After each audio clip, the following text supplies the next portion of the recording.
Chapter 5. When seeing is not believing. I am saying here that it is possible that believing your life can be happy most of the times can make it so. Yet that's old news. We've all heard that before. This book is about what you haven't heard. It's about an even larger truth that is behind this truth. A trust so large, so, how shall I put this? Alien to our experience and everything we have been taught. That, as I have twice already noted, many people cannot believe it even when they see it.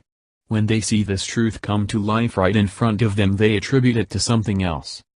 There's an old saying, the seeing is believing, but let me tell you about Magellan's ship. I learned about this from my dear friend Stephen Simon, who produced and directed Conversations with God, the movie, and Indigo, co-produced What Dreams May Come, and is responsible for many other films you may have heard of, such as Bill and Ted's Excellent Adventure.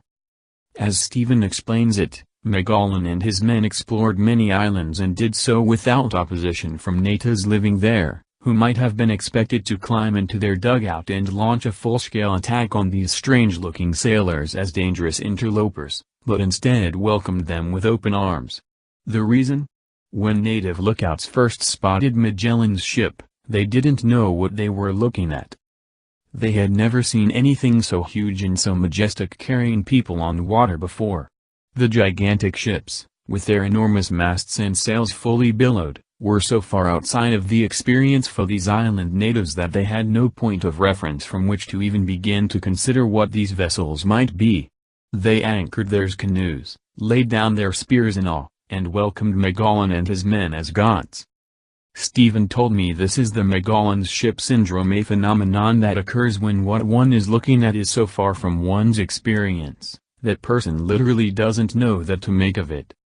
Well, the unspoken truth I have been referring to here is so far removed from anything that most of us have ever been taught or told that even when it plays its effect in our lives, producing a direct manifestation right in front of our face, we literally don't know what we're looking at.